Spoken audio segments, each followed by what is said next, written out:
My name's Peter Lockyer. I'm a registered architect and builder, and I've been active in the space of passive solar design for 45 years. I advocate small houses, being humble about your housing needs and a real connection with your environment.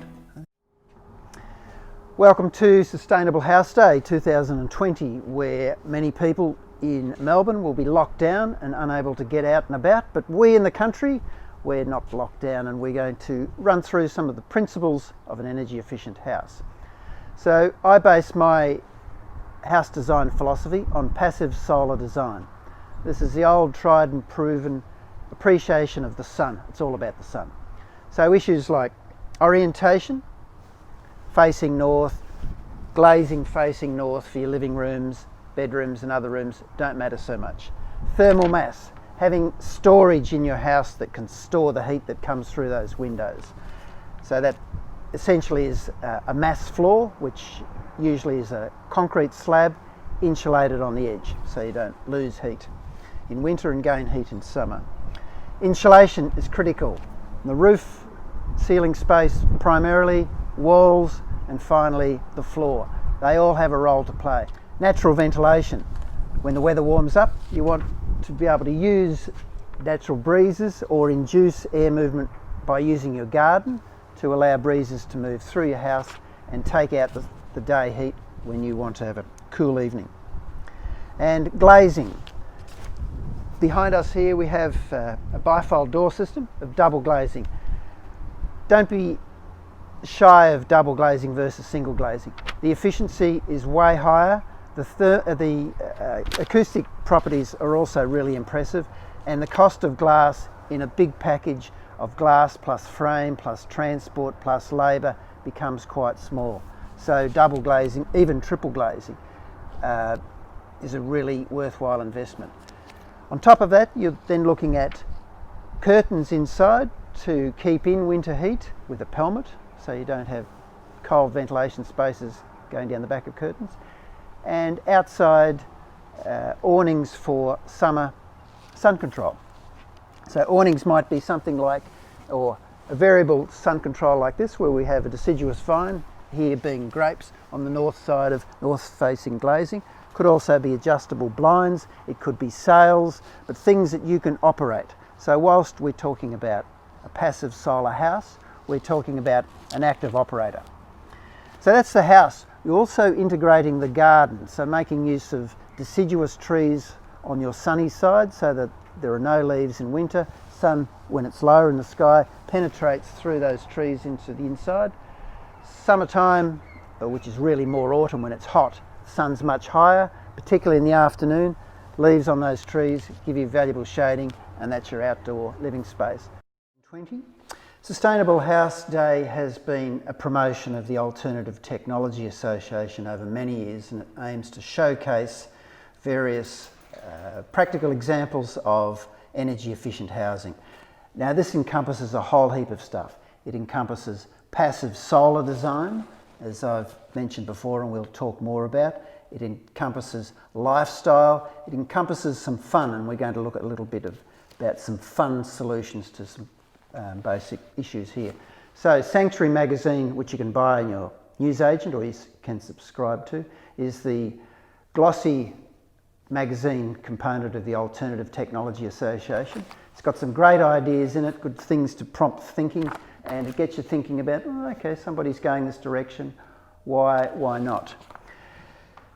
In this building, thermal mass is being created.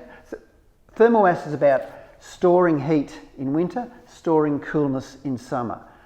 It produces a flattened curve of temperature fluctuation.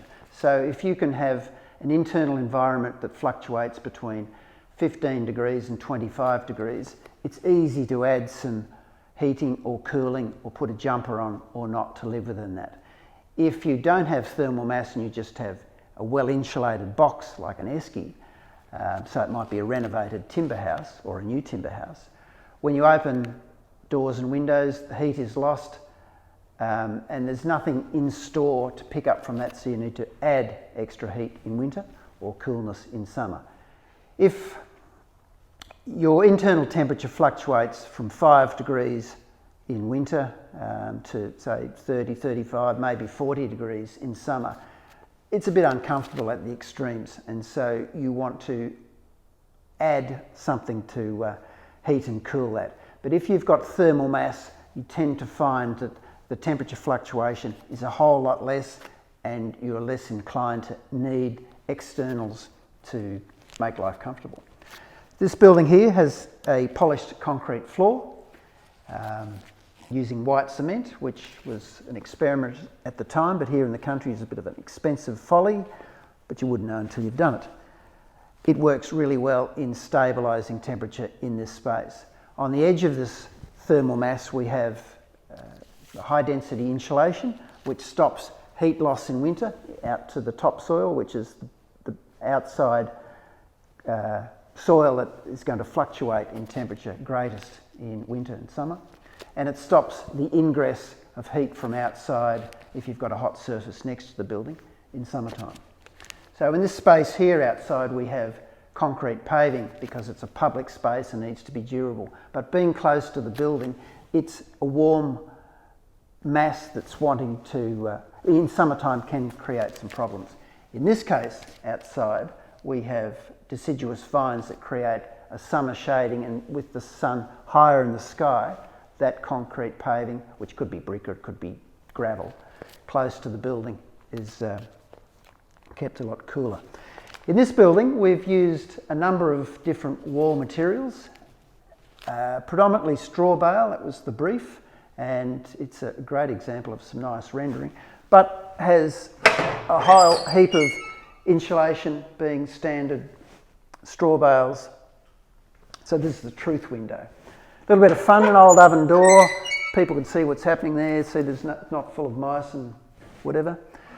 Straw bales aren't a problem with termites, if that's an issue. Termites don't eat grass. Well, termites do eat grass, but they're not the termites that eat timber.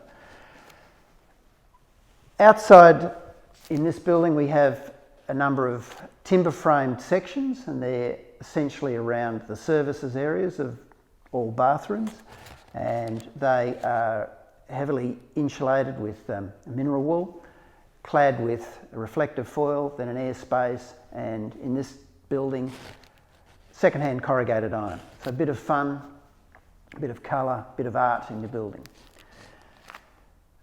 Aside from the energy efficiency features of a building, I also raised the sustainability issue of participating yourself to choose to be an owner builder or to part owner build, where you might get a tradesperson in or a builder to put up the frame, the floor, set up the framework essentially for you to fit out and have fun doing that.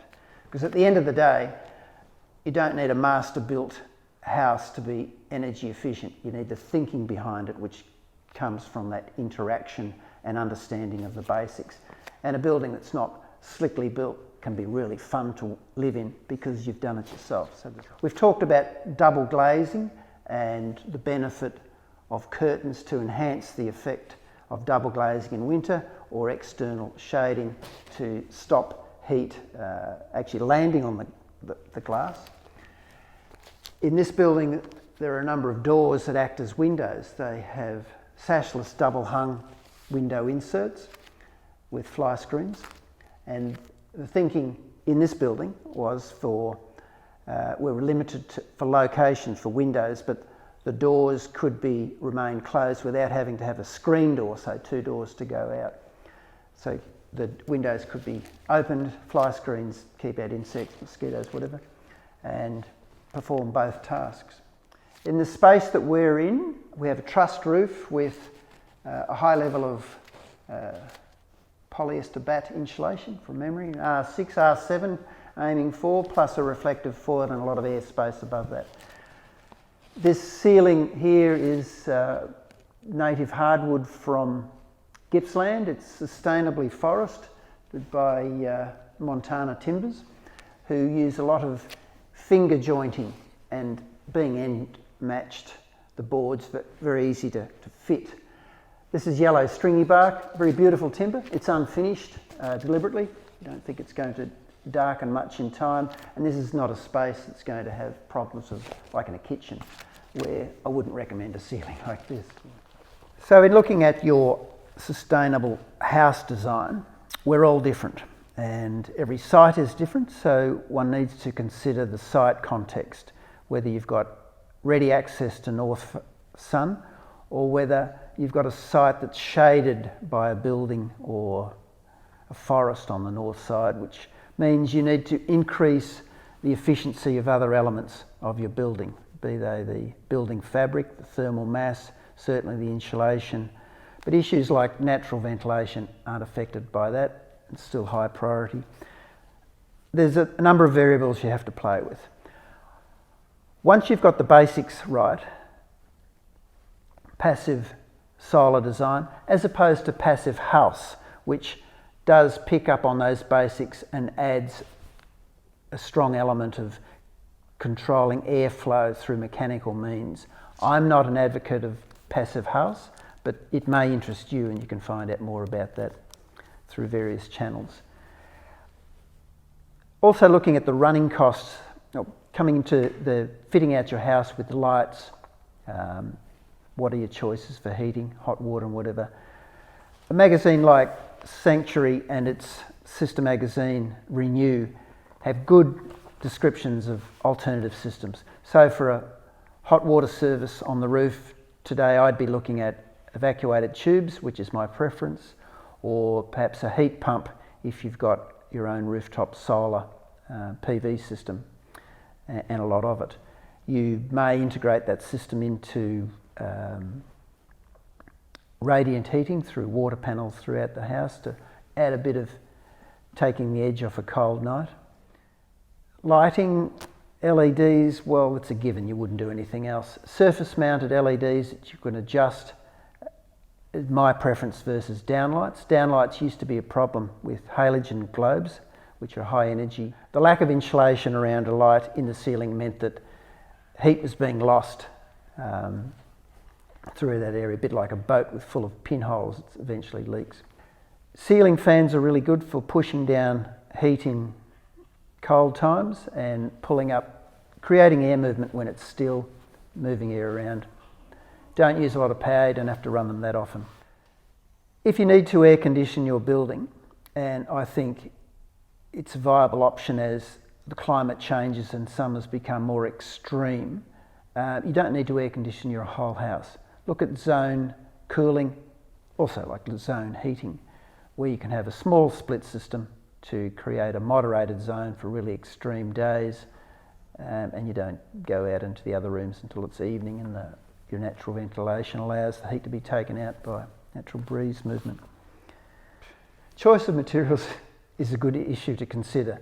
Embodied energy, where do materials come from? Are they petroleum based like plastic window frames, UPVC, are cheap to buy, probably durable, I'd never buy one myself, but they're based around the oil industry. I'm still an advocate of building out of timber, of sustainably harvested timber. That's a challenge. Durability of materials is a consideration. Reducing your maintenance, because you can look at a magazine like this and you'll often find beautiful external decks of timber just after building's been completed. But what's it look like in 5 years' time? A deck that's half shaded, half not, is going to have variable weathering. Are people going to tolerate that? Are they going to pull it up, take it to the tip, whatever, allow recycling for someone else?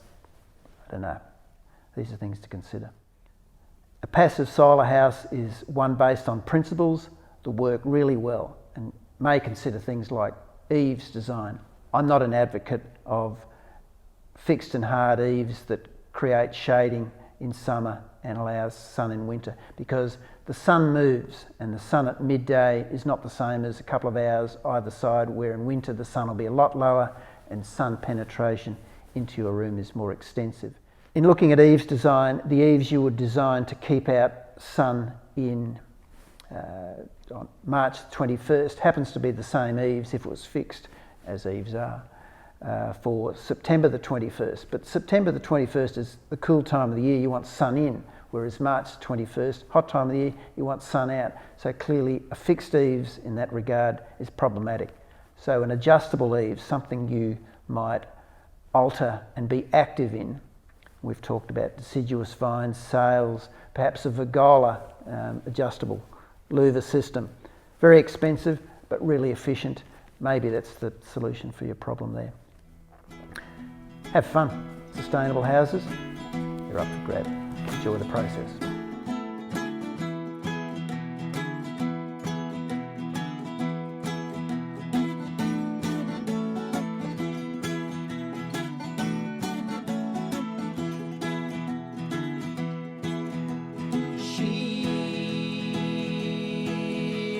Big fine girl from the country, big fine girl from the country.